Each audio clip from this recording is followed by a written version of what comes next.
Alright guys, this is Geeky Rocket here, and this will be my first how-to tutorial video covering mud and dust effects, but more specifically splashed on and caked on mud effects that would accumulate along the lower hull of the vehicle in where the road wheels will be in the tracks, along the lower hull in the front area, and as well as in the rear of the fighting compartment area as well. So the nature of this technique will require a few days to complete, so this video will be progressing over a couple of days just to allow sufficient drying time in between the various layers that I will be adding and applying to this vehicle. Just a basic run over of the technique. I'll be mixing various solutions together of different tones and then just simply using an airbrush to splatter this solution along the lower hull of the vehicle. So it's a very quick and easy kind of way to add realistic mud effects to any vehicle. It doesn't necessarily have to be World War II vehicles, but any vehicles alike. So the subject of this video, of course, will be my Dicker Max, which is my current build. I figured I was at the stage of adding mud to the vehicle, so why not make a tutorial on how I achieve my finishes. And as for that, I will also run through the products that I will be using to achieve this effect that I'm going for. And I'll start with the AK products. These are going to be the products that I'm going to use to obtain the various tones that I'll be adding to during this technique. And I'll be using fresh mud, dark mud, earth effects, and ray marks for NATO tanks. The reason why I'm using 4 different colors for this is to simulate how mud accumulates and gets caked on in real life. I'll be first mixing earth effects and ray marks for NATO tanks first as the lighter layer, and that represents caked on mud that's been there for a while, a longer period of time.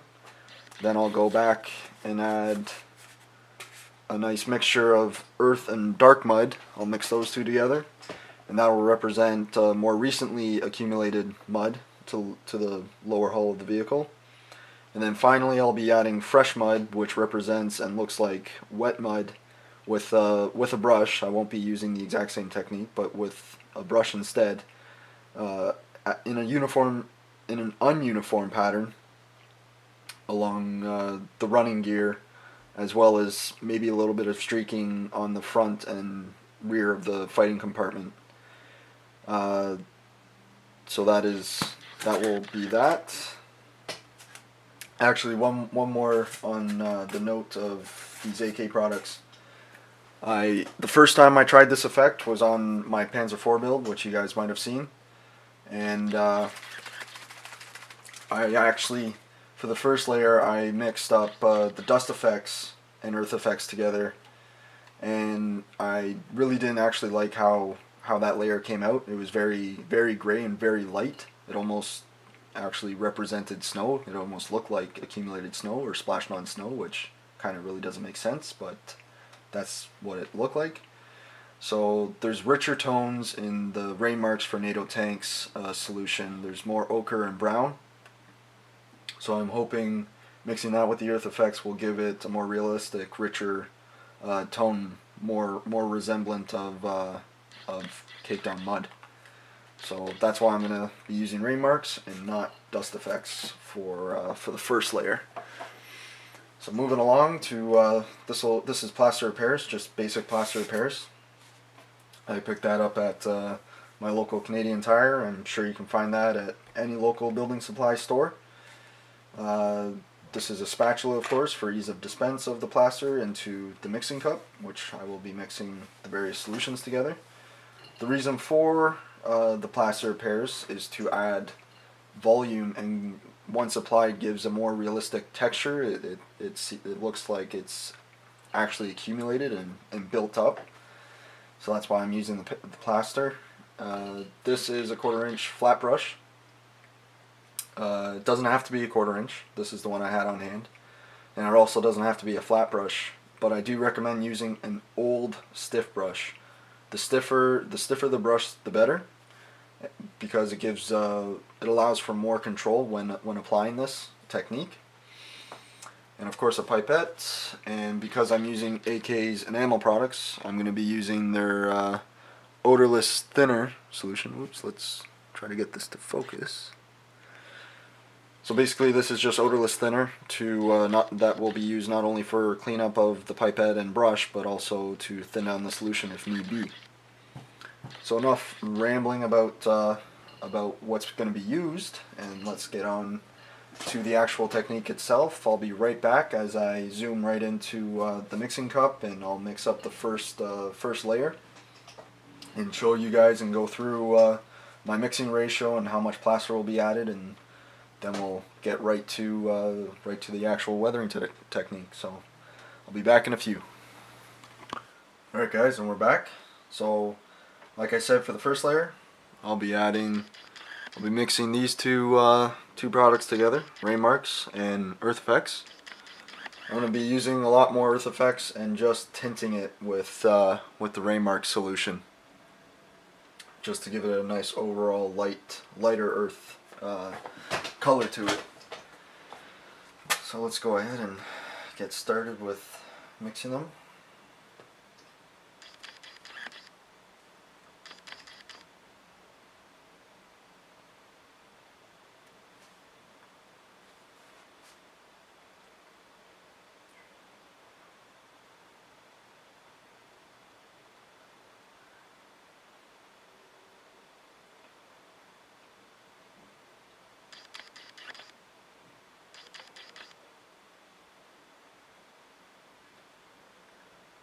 So for this I've added 20 drops of the Earth Effects, and I'll probably be only adding maybe 5 to 10 drops of the Raymarks, but I'll see how the color changes as I go.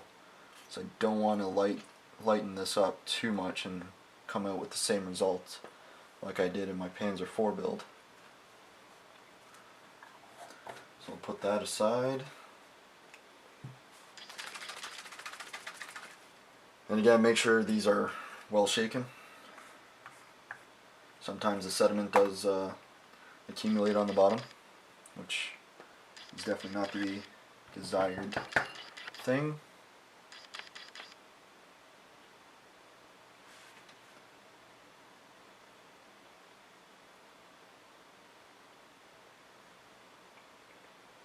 So that was 5 drops, and we'll just mix her around a little bit.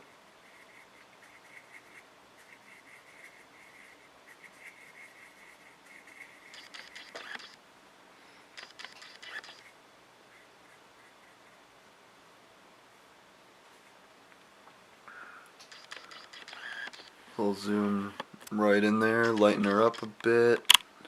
Oop.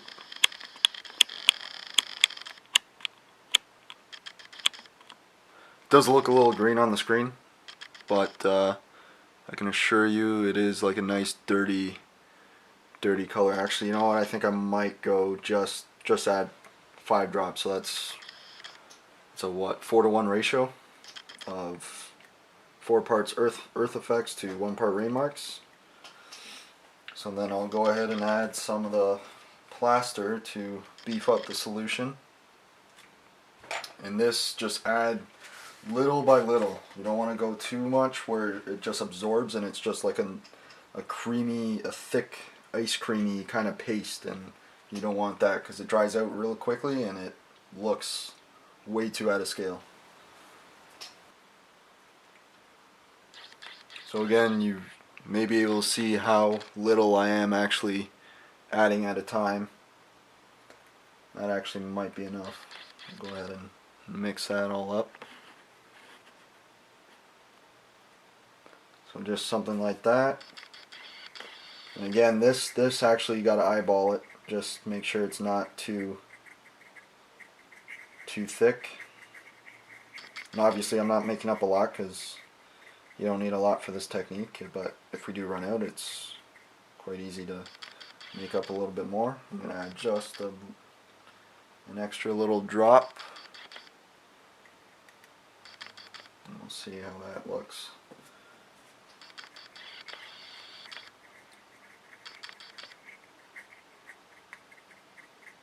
Alright, now it's kind of getting a little bit more thicker, a little bit more pasty-like, so I think we're going to stick with that. So I'll zoom right in now on the lower hull where I'm going to be applying it first. Completely soak your brush, just get enough on there where it's not dripping off. And then you're going to come in around with the airbrush. Keep in mind my my air compressor actually may go off a few times, but hopefully not too much. And then you just want to go ahead and just start lightly spraying it.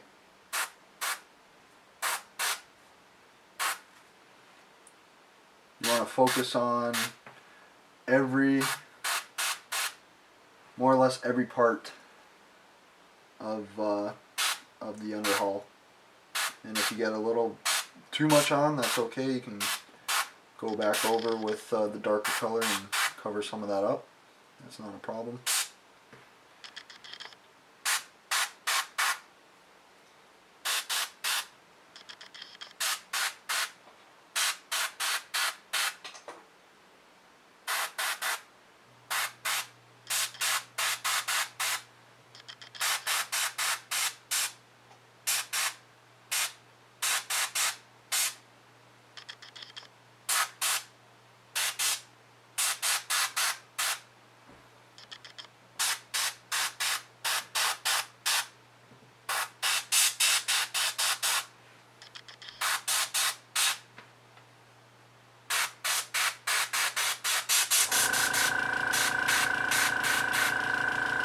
So there you can start to see kind of the effect that it'll be you'll get from that.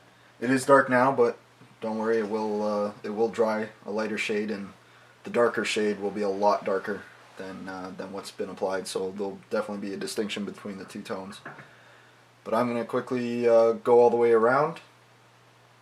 And again, it's just very simple. You just load your brush, make sure it's not completely soaked, and you just lightly spray the brush along the sides of the vehicles and where you want the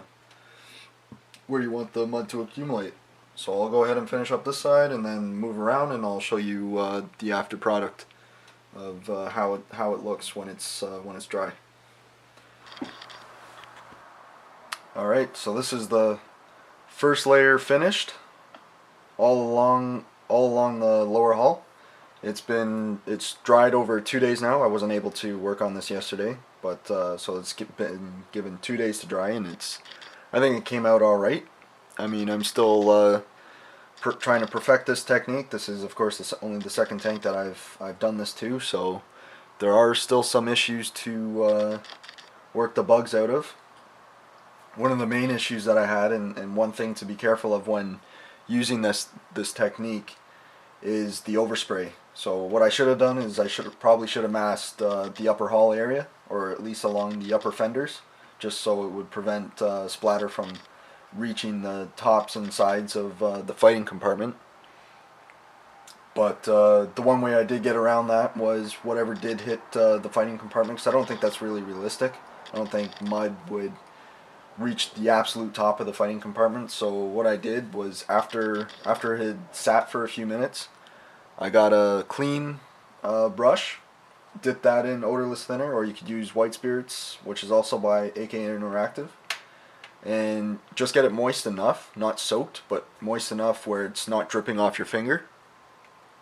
And what I did was just basically added more streak marks along the sides of the hull area, or of the fighting compartment, just to kind of blend in that mistake anyways, or that imperfection in the technique, because like I said, I'm still trying to master this, but I think it kind of all worked out just fine in the end. Kind of all blends in together, and now it definitely looks like a well-used vehicle. And after I had finished spraying or doing the splatter effect along the lower hull, I took the same solution with the same brush that I was using, and I just dabbed it all along inside the track area, just to get the tracks the same color overall, because the tracks would almost be completely muddy. and just give it an entirely homogeneous look so that it looks like it's actually been driving through mud. So that's another technique or another part of the technique that you can apply. It's quite easy and it gives a nice overall look. So yeah, I think overall the first layer came out great, and I don't know if you'll be able to pick this up, but like I was saying with the Plaster of Paris, there is a fine texture to it, and I think we'll go ahead with the next layer. So I'll be back in just a sec and we'll get started with that. Alright, and we're back just before applying the second layer for this technique. And of course this is going to be the darker layer, which will be applied in a lesser amount along the lower hull and all the way around the lower hull of the vehicle. And the color, this is the color that I'll be spraying on, or splattering on. I mixed up already the earth and dark mud solutions, and went for 2 parts earth effects to 1 part dark mud, and that was the color that resulted, and I'm fairly happy about it. It's darker, but not too dark. So what's next to add is the Plaster of Paris, and this time I'm going to be adding just a little bit more than I did for the first layer, just to kind of beef up the dark mud effects near the absolute lower part of the hull, just to give it a little bit more volume than the first. And I'll just add that now. So basically, actually I'll show you guys. Might as well show you guys. Let's get in darker.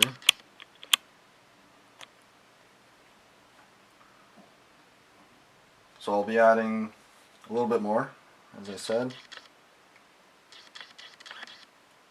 Kind of a lot more actually. Just mix that up and around.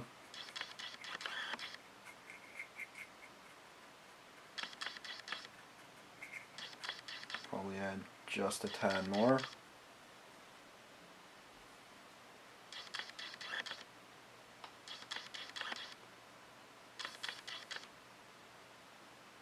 Oops, that actually might have been too much, but let's see what we get.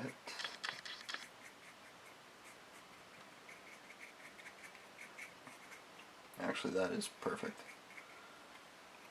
So, as you can see, it definitely is a little bit more chunky. Actually, a lot more chunky than the first layer, but that's okay. And what I'm going to try to do is apply it to the absolute lower part of the hull so that you can still see the first layer. So you don't want to completely cover the first layer of mud effects with the second layer, because that'll defeat the purpose of the first layer. So you want a nice build up, but a gradient in between. So again, actually also what I forgot to mention earlier on, with this technique, I think for future builds I'm going to be applying it without the road wheels, idler wheel, and drive sprocket and tracks on. I'm going to kind of pre-weather or weather as I kind of build along, not wait until the model is almost absolutely finished. So once the lower hull is painted, I'll probably weather that with these mud effects, just because it is very hard actually trying to get in between and all in and around with the road wheels, idler wheel, drive sprocket, and tracks in place already. So I think for future builds, I'm going to try it without them, see if I can get a better effect along. I think it'll also be quite a lot more easier, or quite easier to be applied as well. So I'm going to zoom back in and we will start applying this effect.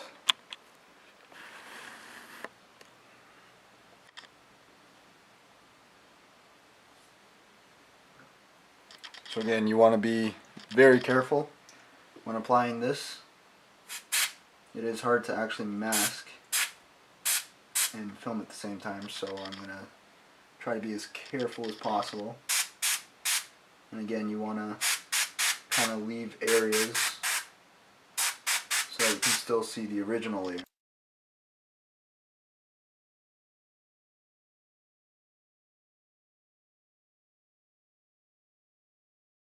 trying to do is go very thick along the absolute lower part of the hull, just because that's where the more recent mud would accumulate quicker. Again, apologize for my air compressor going off. That is definitely going on pretty nicely, actually. I'm kind of happy with how it's already turning out. I mean, it is still absolutely wet, but we'll definitely get a nicer look once it starts to dry. Handling this bad boy becomes exponentially harder as you continue weathering, so I don't want to scuff anything up, touch anything when it's wet.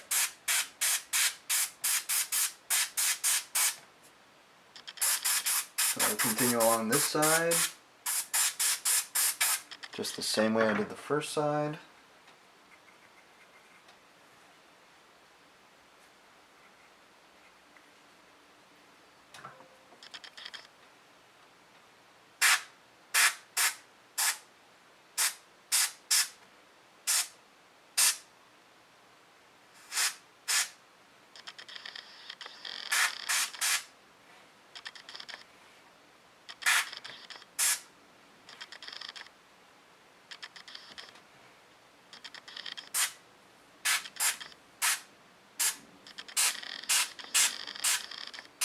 When the brush becomes a little less loaded up with the solution, I go ahead and kind of just spray it along the faces of the wheels, just because I don't want it completely loaded up on the face of the wheel.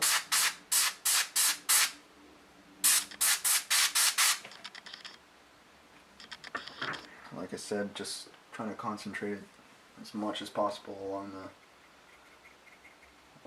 very lower part of the hull.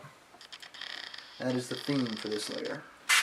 And also, when applying it to the road wheels, try to like randomize it. Some don't have to be as caked on or concentrated on one color as the next. Just gives it nice variation and color interest towards each wheel as well. Keeping everything as asymmetrical as possible.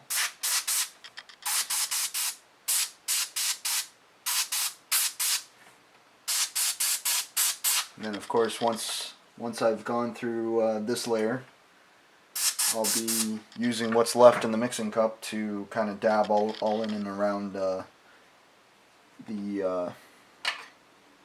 track area as well, just to kind of tie in the tracks with the overall splatter effect. Actually, my track has come apart there. Alright, so that's looking pretty good for this side. And just a little bit more. I don't want to go nuts anymore because I'm liking the way it's coming out. Now we're moving along to the rear part of the hull. And this might be a little bit tricky, actually, trying to get in here. Being a tank destroyer, it's kind of hard to flip it upside down, just because there's a lot of empty space where the flame compartment is. And the gun is kind of in the way to really support it from upside down, so we're going to have to come in here a little awkwardly.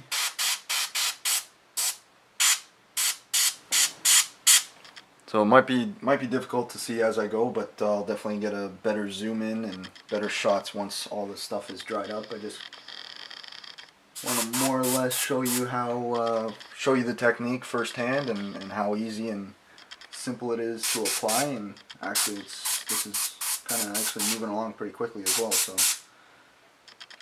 I mean, anybody can learn this. This is nice, quick, and easy stuff. So definitely. Hopefully it takes the fear out of trying to try something new and mud effects in general. It's basically just always trying to take the plunge. Actually, I should have that. Here I am, not even following my advice with the splattering going everywhere, trying to contain it. But that's okay.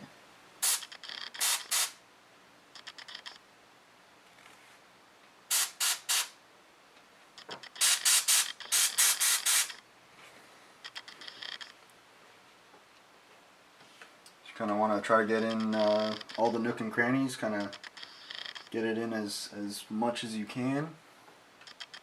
And it's actually shaping up pretty nicely. Alright. Rear is completed.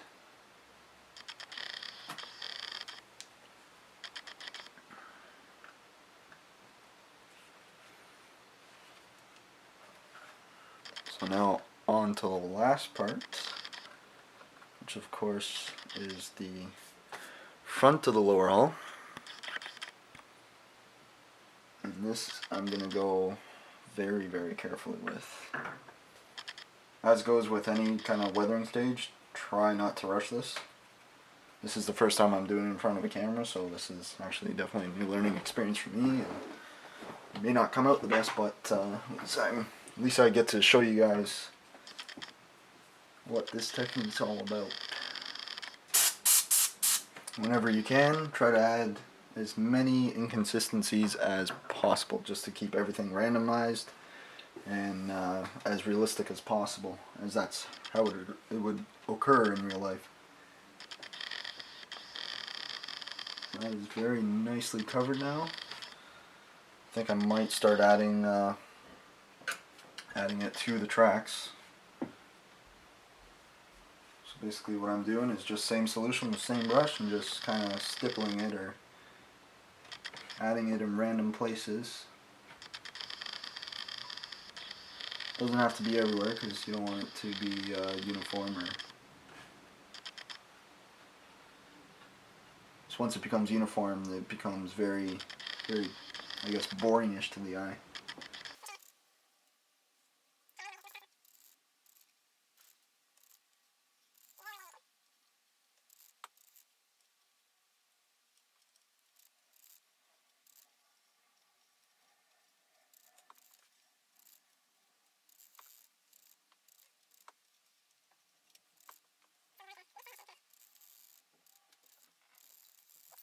You can kind of see the difference. Well, actually I kind of applied it on that side too, but you can definitely see how it gives a nice rich effect when applying it even with a brush right to the track area. And that is exactly what we're looking for.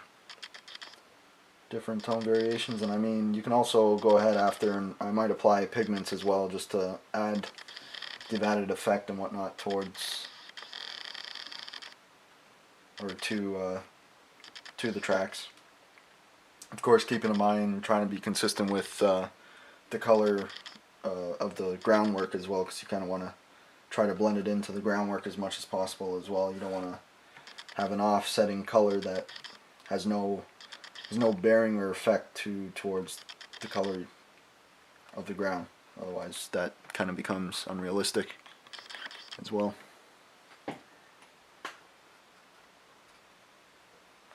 Hope you guys don't mind me blabbering along. I've kind of been just rambling on about all sorts of stuff. Alright, so I didn't realize my camera cut off, so we're back again. And just going to try to go through one last thing that I was saying before, but didn't realize that the camera cut off, so won't be too long. Just a couple minutes. Just one last thing I want to touch upon after I keep going around and making sure I have this color all in the nook and crannies. But before I leave you, one thing about the road wheels is, as you can see on the tops of the road wheels, that the mud and the first and second layer mud has definitely been applied and adhered to the tops of the wheels.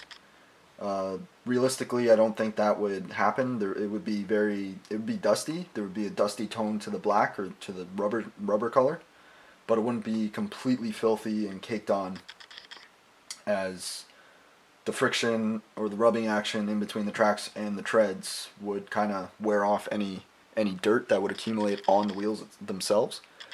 So what you can do is either use odorless thinner or mineral spirits by AK as well. And what you can do is gently scrub away the mud and it should leave a kind of filthy, dusty look, not a caked on look, but just a dusty look, kind of tinting the rubber color, which is, I think, looks a little bit more realistic to the actual treads. Also, what you can do if scrubbing away using the thinner doesn't work, say you've left it on or left it overnight, you forgot about left it overnight, what you can do other than repainting them, which would be hassle, you could go over it with MIG Pigments Black Smoke. Kind of brings back the dark color or the black color. Don't try to just gently scrub that in as well.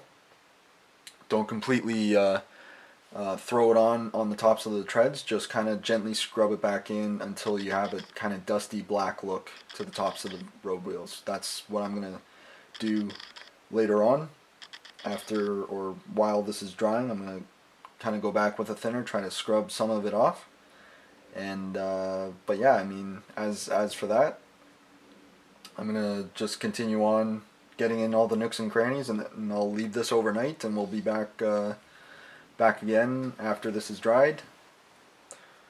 Alright, so the second layer has now been left overnight and is now completely finished. It's all dry, and I think it came out alright.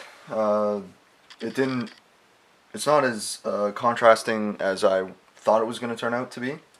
The second layer did turn out a little lighter than expected, but that's okay. There is a fine gradient in between both layers, so it still maintains. You can still. I don't know if you'll be able to tell from this camera, but there is a definite distinction in between both layers, which is what you're going for with this technique.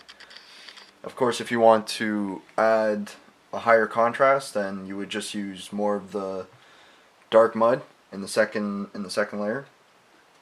That'll definitely give you more of a contrast in between the both layers. But for what it's going to be used for, as in regards to the diorama that I've used, I think it kind of fits nicely in with that. And you can definitely see on the second layer there is definitely more texture. I don't know if you'll be able to pick that up. More texture in the mud effects where I've added it on the fenders, and definitely along the lower hull as well.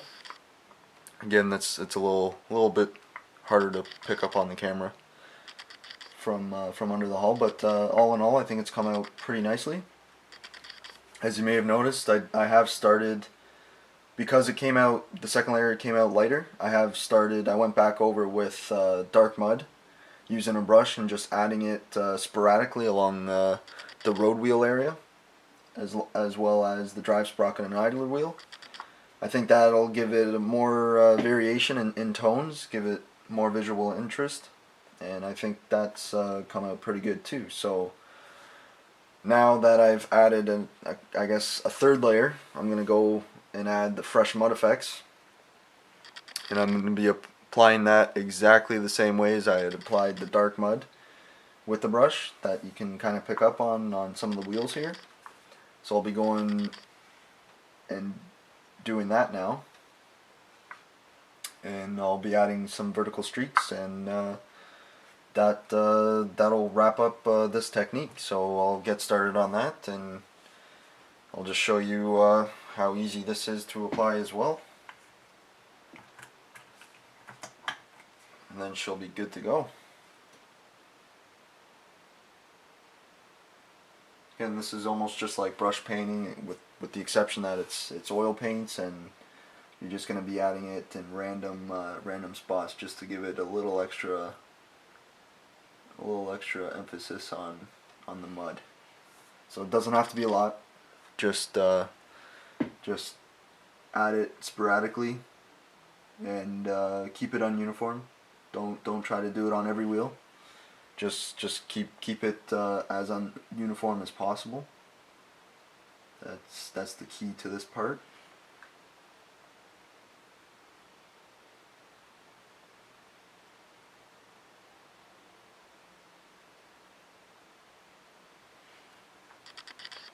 And try to think about where the wet mud is going to accumulate the most as well when thinking about this technique.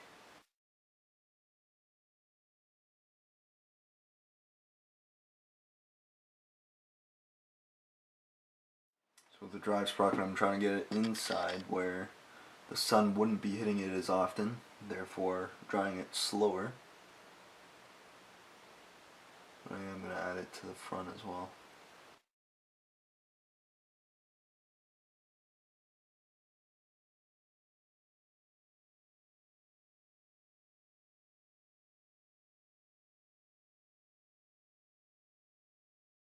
And also once I've finished adding it to the road wheels, I'm going to be going over again with again over the tracks just to give the tracks added variation in tones as well. Trickiest part, of course, is getting the vertical streaks. This just simulates kind of wet mud that is just either fallen off the tracks and gone all the way down the side of the lower hull. This kind of breaks up the mud effects, and obviously the streak lines don't have to be completely straight.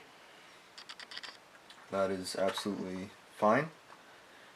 But as you can start to see, just adds a little bit extra effect to the overall technique. And I like it. I mean, I kind of like how it looks, so that's why I incorporate it.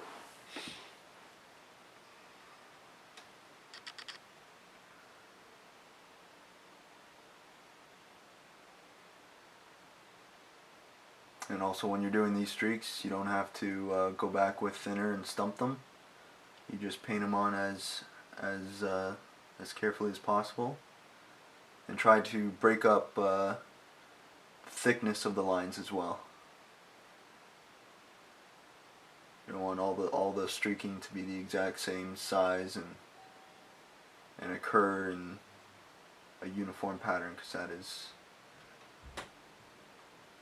not realistic, as that would not happen in real life. So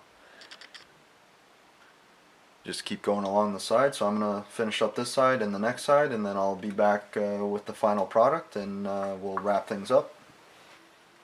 Alright, we're back with the last layer completed now. Very satisfied with how this whole technique has worked out and come together on this build. Again, when I first started this tutorial, I wasn't sure how well this would come out, but I'm very pleased at the results that I have gotten. Again, the fresh mud was applied sporadically and sparingly. I didn't use a lot, but that's the key to this final layer is subtlety.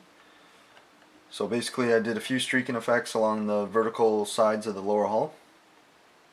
Drive sprocket, idler wheels, and road wheels, and just kept it as little applied as possible, just so it wouldn't overtake the original or the previous layers that were applied to the vehicle. Also added the fresh mud to the tracks as well, so now you got very light brown tones in there and very dark brown tones, so it's definitely visually appealing and breaks up the monochromatic look of just a regular old dusty track. Definitely looks like it's been traveling through muddy dirt and just dirt in general. Definitely a well-used vehicle now. But oh, one last thing that I actually forgot to mention previously was I was able to take off most of the mud effects off the tops of the road wheels.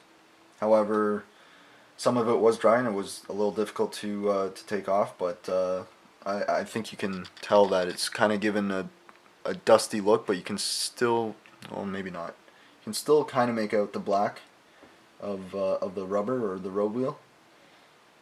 Still not sure whether I'm going to add black pigments or not. I won't show that in this tutorial.